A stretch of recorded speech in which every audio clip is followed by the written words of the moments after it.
Hello everyone, today we are summarizing the story for Poppy Playtime Chapter 4, including explaining all the notes and VHS tapes in the game. If you want to find them all yourself, I have a walkthrough link below that guides you into finding all the hidden collectibles throughout this chapter. So let's begin. The chapter opens up with a child named Jack getting a toy of a creature called Doughy for Christmas, along with a tour of Playtime's factory. While inside, Jack isn't listening to his parents and unfortunately has an accident, falling into the vats of Play-Doh and presumed dead. Back to the modern day, we head deeper into the factory as Poppy returns to the previous area, hoping to save Kissy Missy, who was attacked by an unknown creature in the end of Chapter 3. Before leaving, Poppy warns the protagonist that this is the most dangerous place in the factory, telling the protagonist to follow the red gas pipes, but she has allies that will aid us in our quest. The first collectible as we head deeper into the tunnels reveals that the red smoke is extremely flammable when exposed to an open flame. This is how the protagonist was able to defeat Catnap at the end of Chapter 3 and why Poppy has been redirecting the smoke down into the factory, hoping to use a large amount of the gas to blow up the facility. Heading into the first area, the protagonist finds a large pile of dead smiling critters. This is where Playtime Co dumped all the bodies of the deceased or failed experiments. Before the player can head into the prison, a blinding light and loud horn are heard, sealing the prison. The protagonist is attacked by feral smiling critters. After fending them off using the flare gun, they break an open sealed path leading into the prison. Leading up to the prison, the player can find 5 diary entries from an orphan named Riley. Having lost her parents in an accident, she was placed into Playtime's Foster and Happiness program, which adopt orphans into a program hoping to find them new parents. We learned from past chapters this program was simply a front to find children for the company's experiments, knowing they wouldn't be missed or they could write them off as accidental deaths to not alert the wider public of what was going on.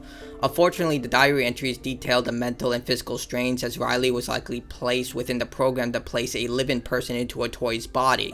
We find what appears to be Riley's body, having undergone the process and attempting to hide the key to the prison train to save her fellow orphans by eating the key. The prison is where the kids were held and tested to see if they were suitable for the experiments, along with the larger experiments who were held in different cells for more testing.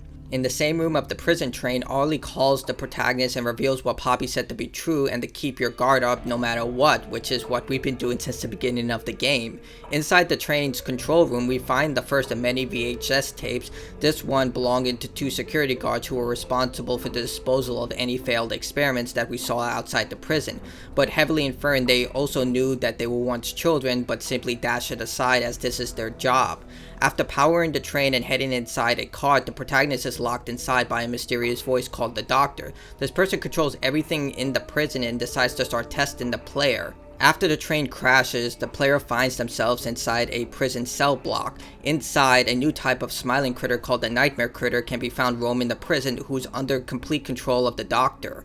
Finding a red hand attachment from a dead Playtime worker, the Doctor sends Nightmare Critters to test the player's fortitude. Now inside the main control room of the cell block, we see a cutout of a new creature called Yarnaby, a caterpillar lion creature made of yarn, and inside one of the cells we can find another note detailing another experiment that was moved outside of the prison block. Now at the central security system, Ollie attempts to contact the player, but you're too deep underground. Here the player can head into the warden's office and find a tape where the Doctor contacts the warden after the prototype escaped and started killing Playtime staff. Afraid for his life, the Doctor extorts the Omni Hand from the warden in exchange for leading him to safety. The warden, desperate to escape, would give the Doctor the Omni Hand and use the security clearance provided by the Omni Hand to release all the remaining experiments and unlock all the top floors, allowing the experiments to kill everyone within Playtime Co. Inside one of the offices, we can find a note from a staff member named Cole. Cole was a guard who felt immense guilt for guarding the monsters that killed his friends and co-workers, whose story highlights that many of the staff didn't have insidious objectives, but simply were doing their job, but knew that what was happening at Playtime Co was extremely wrong. We also saw that with the security guards in the beginning of the game with the VHS tape. Heading deeper into the prison blocks, we find what remains of the workers killed by the mascots, completely mangled into wire and left to rot.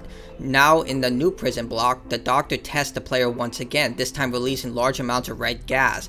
It's here where we can find another note of an earlier experiment detailing experiment 1424, a creature that could speak but lacked cohesion. It included the ability to eat but only with assistance and had low muscle function but responded to its birth name, highlighting how long these experiments have been going on and how many trials were necessary. Leaving the prison block, we find another note, this time detailing experiment 1166, better known as Yarnaby. Dr. Sawyer, who wrote the document, used Yarnaby's similarities to dogs and cats to domesticate it by creating a powerful bond where the creature was sealed with him for an extended period of times, imprinted on the doctor, and now Yarnaby will follow Dr. Sawyer's orders without question. Inside the prison block of the larger experiments, the player could come across another document, this time of experiment 1163. Unlike Yarnaby, this one was called Pianosaurus, who proved to be too rabid, attacking and eating anyone that moves, declaring it a total failure, but we'll see more about this creature later on. Inside a cell, the doctor locks the player inside and acknowledges your past successes in killing the other experiments. Now deciding to test the player again, the doctor sends Yarnaby to kill you, confirming that the doctor is Sawyer based on the document that Yarnaby's imprinted and will only obey Dr. Sawyer's order. Hunted by Yarnaby, the player is aided by a mysterious hand made of Play-Doh, but we have no idea who this person is. While avoiding Yarnaby, the player can find another entry from Cole, this time detailing a guard named Stanley who nearly died when attempting to give food to the experiments. Despite everyone's disapproval, they allowed it until he attempted to give food to an extremely dangerous experiment named Boxy. Thankfully, the guard saved Stanley's life before he could get eaten, and he told Cole what he knew based on hidden evidence and overheard conversations, that the creatures were more than beasts, but Cole doesn't believe him. Continuing to avoid Yarnaby, the protagonist finds another VHS tape, this time from Eddie Ritterman, Leith Pereira, and Stella Grayberg, discussing how they want to get rid of Sawyer due to his incompetence of hugging and loose in the woods, killing a lot of people, catnap, and Stroll getting eaten by Boxy, who was the employee who found out about the experimentations. In Chapter 2, despite wanting to kill him, they need his expertise, and Pierre hints at an insidious plan that we'll hear more about later. Heading deeper into the prison, the player can find another note left behind by Cole. Here, we learn that Stanley's concerns got the better of him. He thought the creatures were lab-grown, but after what Stanley told him, he started to look deeper into locating files from restricted areas by basically talking to the staff. Just when things look clear, Yarnaby corners the player, but the same figure who aided us before helps us escape. Now inside a filing room, here the player can find another tape between Stella Grayberg and Lilith. Despite being conveyed as a good person in past episodes, we learned that Stella took part in the experiments believing it would help a lot of people in the future. Worse is that we get the final note from Cole. The experiments broke free again, this time locking Cole and the rest of the guards inside the cells. Cole thinks about his past actions, how despite knowing how everything that happened at Playtime was wrong, he did nothing about it along with everyone else, and he deserves whatever fate this is, inferring that he died in the cell or was eaten by the experiments. The player heads inside another control room and attempts to inch themselves across a narrow gap. Unfortunately, the protagonist falls and ends up at the mercy of the failed experiment 1163, also known as Pianosaurus. Before it can attack, another experiment saves the player. Named Doey, it eats Pianosaurus and informs us to follow it, conveying it was expecting us. Exploring the interrogation rooms, Doey explains that this is where the experiments that could speak were brought and asked a series of questions, but he never answered the questions the way they wanted. Here we find another VHS tape, the specialist cleaning up more bodies and failed experiments by feeding them to Boxy, showing off that everyone had the empathy like Stanley or Cole, but instead just did their job and fed more people to Boxy. Heading deeper into the prison, Doey reveals that he knows Poppy and Ollie, and they were the ones who told him about the player, including finding a reconnaissance report about escaping the facility. The report isn't signed, but it's heavily inferred that it was written by Poppy, as it contains extensive information about what areas to avoid, protecting Doey and the others, and even memories before the hour of joy.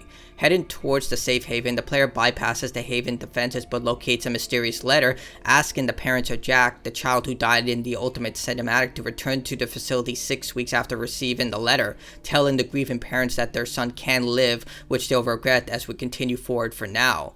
After leaving the kitchen, the player is ambushed and hidden away by Poppy and Kissy, having survived but badly wounded. It seems Kissy's attacker was the prototype, who is now actively hunting them.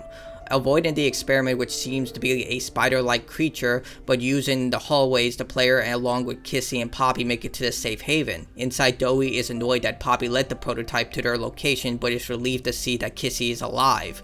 With Kissy resting, Poppy reveals that the orphans are still alive but sleeping and in the prototype's care. She reveals her plan to fill the facility with red smoke and use charges to destroy everything once they get the orphans to safety. Dowie, on the other hand, is against the plan, telling the player in secret that he doesn't want to see his family killed, but fails to acknowledge that they can't live on the surface world. He simply wants to save his family, but he doesn't know what to do in order to keep everyone alive. To redirect the smoke to the prototype's lair, the player requires a specialized tool called the Omni Hand, the same tool Sawyer extorted from the warden during the Hour of Joy. We'll also need the safe haven's generator, the only thing that kept them alive since it runs on its own closed circuit and cannot be shut off indirectly by Sawyer or the prototype.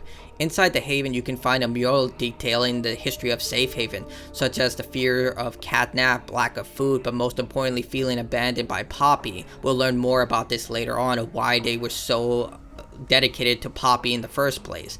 Inside the infirmary, we learned that Safe Haven was constructed as a defensible station if necessary, with reinforced walls, isolated power, and high voltage fencing for the staff to escape to if the experiments ever got loose. We also learn more about Poppy's past from an optional VHS tape called Ollie, where the two shared a deep bond. During her lowest point, Ollie provided Poppy with encouragement to keep going. Another tape details the construction of the facility with the workers' construction company Warren Batch sharing Cole's worry, but Eddie Ritterman, the head of research, threatens legal action if they refuse to work and simply do their job. Inside the sewer system, the player can overhear Poppy and Dowie's experiments about the plan. Poppy wishes to move forward, destroy the facility, and wipe everything out, but Dowie wishes to save his friends, hoping there's another option.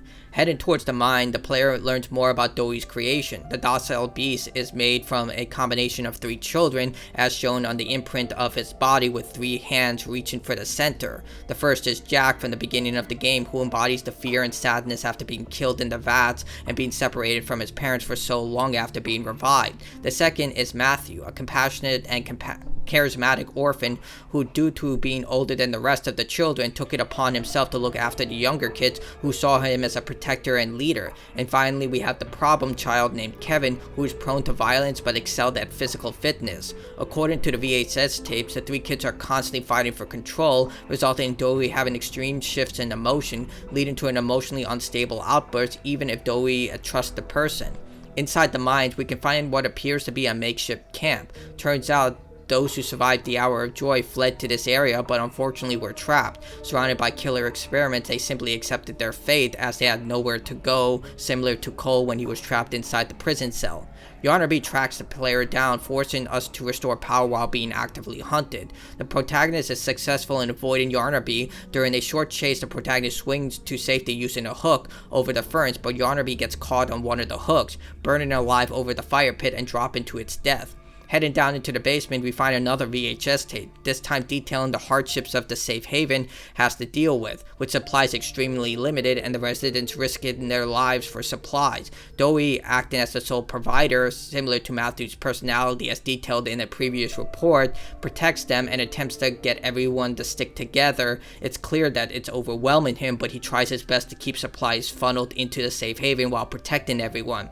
Heading into the doctor's lair, we meet Dowie, who has been looking for supplies for the generator but triggers a nitrogen-based trap. This freezes Dowie and nearly kills him, if not for the player shutting off the valve. It's here we see firsthand those unstable emotions the scientists were worried about with Dowie. Heading deeper into the mines, we find one of the construction pits we learned about back in Safe Haven, constructed by Warner Batch. As we explore, Sawyer taunts the player, asking why they would return and not recognizing the player considering his determination and physical excellence, assuming it's either guilt or someone he cares about is trapped here. He also starts casting doubt on Poppy, revealing she knew about the Hour of Joy and working with the prototype. It's here we find out that Sawyer doesn't have a body, but instead his organs have been stored in isolated tanks that we start to shut down. Now inside a testing area, we find what remains of Sawyer's original body with a gas mask. The player takes it to explore the area as it's covered in red gas, learning that Lilith and Dr. White pulled an evil within. Like Ruvik from that game, they transferred Sawyer's mind and body into isolated tanks to keep him alive and working on experiments, but without any agency of freedom. Eddie Ritterman supported the choice and even threatened Dr. White with the same thing if he failed to produce results. While gathering the key code to unlock the next area, the player is subject to horrible diaries from the children forced into the experiments. Sawyer attempts to justify this by conveying that this work was for the betterment of humanity, whereas Poppy's plan will just make all these sacrifices meaningless. Before meeting Sawyer in his main lair, Sawyer attempts to test the player one final time. After fending off a large nightmare critter, the player is given a choice to either take the life of a nightmare critter inside the tank or die inside the room, conveying that Dowie and Poppy wouldn't hesitate to kill it since it's in their nature. It's not really a choice since there's only one path forward, and the doctor is ecstatic, stating that you understand what needs to be done for progress. Heading to the doctor's lair, another test awaits: survival. Finding where Sawyer's consciousness is connected, the doctor takes over a robot and tosses the protagonist into the pit below. What follows is a cat and mouse game where you must locate batteries to repower the stairs. You can find Sawyer's keycard before confronting the doctor and shutting down his life support, putting an end to the mad scientist once and for all. Using his keycard, the player gains access to the doctor's office. Inside we find a note confirming what we already knew. Despite Sawyer's genius, he only cared for himself, and the idea of advancing humanity was just a farce to feed his own ego. And the person who told him this was the founder of Playtime Co, Elliot Ludwig, who removed him from the Young Geniuses program. Most importantly, an interaction between the doctor and the prototype, plotting the hour of joy and further experiments. Back at the safe haven, the player can find an untitled poem, likely written by one of the toys, highlighting the lack of hope in the haven, but also a VHS tape featuring Rich from Chapter 3. Now promoted to supervisor, attempted to help workers underneath him, similar to Stewart, who retired and gave him the position. With the Omni hand in hand, Poppy is excited about the successes and calls Ollie. However, Ollie warns that the prototype is outside the haven. Poppy begs Dowie to distract the prototype as the player repairs the generator with Ollie's help. However, this requires turning off the generator, which will leave the safe haven vulnerable. The generator is fixed and Dowie is still missing, so Poppy tells the player to head to the foundation to plant the explosives as part of the plan. Now, in a closed area of the mines, the player must find 4 explosives and plant them at 4 points. It's also here that the player can find out what happened to Jack's parents. After receiving the letter from Playtime Co, they came to the facility as instructed 6 weeks later after it was sent. Unaware of the experiments put onto Jack's body, they're locked into a room with a now distressed Dowie. Completely overwhelmed with emotion, Jack's mother attempts to calm Dowie by appealing to Jack, but his father becomes increasingly frightened and unnerved. Eventually, Kevin's personality takes over and kills Jack's mother and then his father as the scientists watch the experiment commit these horrible things. After securing and planting the explosives, the player increases the gas pressure and escapes the foundation. Back at the mines, the protagonist is intercepted by Dowie, who's confused about where the prototype went as he was attempting to distract it. Just then, the explosion can be seen at Safe Haven. Heading back, we learned the prototype gained access to the Safe Haven and blew it up using an explosive charge. Overwhelmed with emotion, Kevin's violent personality attempts to take over, with Matthew and Jack fighting back, but Kevin, in a feat of rage, knocks over the pillar. This causes Dowie to go over the edge into a violent rampage, overwhelmed by sadness, rage, and grief, and chases the player. Here, the player can grab a secret tape from a handful of survivors from the haven, who unfortunately get crushed by falling debris. We can also see the children's faces in Dowie's mouth, showing that they simply don't have any control anymore. Arriving at the dig site below the doctor's lair, we are forced to fight. Using the nitrogen tanks, the player freezes Dowie and uses the saw blades to cut chunks off the rampaging beast. Dowie cries out as Kevin, Matthew, and Jack's personality bleed through. Eventually, the player is successful, but attempting to leave, Dowie attacks one last time, blaming the player for everything, with the player forced to crush the former ally.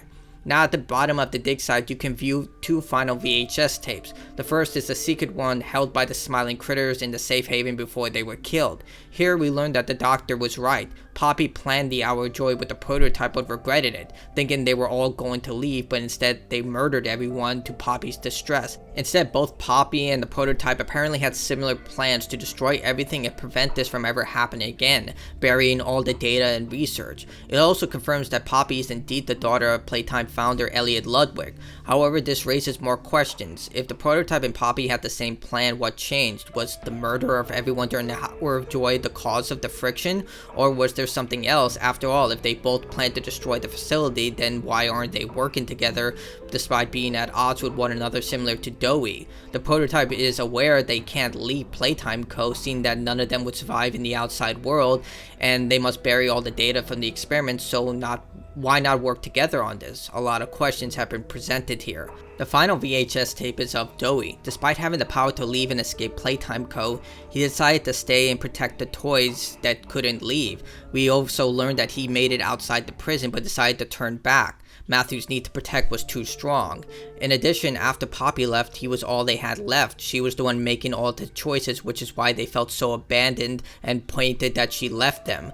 And the stress of keeping everyone alive and hopeful was too heavy for Dowie, leading to constant emotional outbursts as we saw throughout the game. He made the tape to remind himself why he couldn't leave and who depended on him. This complements the tape we found after defeating Yarnaby, where the two smiling critters were almost killed after attempting gathering supplies. He wanted to protect them at all costs, even if it meant putting himself at risk at all times.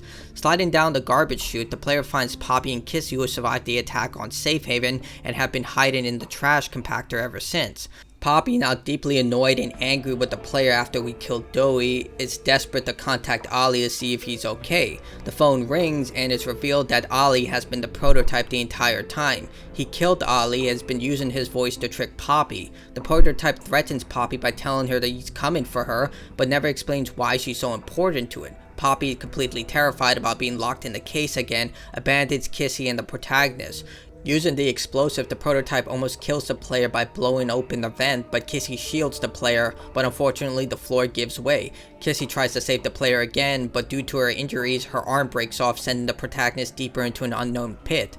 Headed through the caves, the player finds a lab full of poppy plants. Finding another TV and VHS tape, we get a message from Lilith, this time telling us that this is the most secure place in Playtime and trespassers will be shot on sight, with the VHS tape being an alert for all security within the area. Just then, looking outside, the player is greeted by Huggy Wuggy, having survived the fall in Chapter 1 and now has been actively hunting the player despite being badly wounded.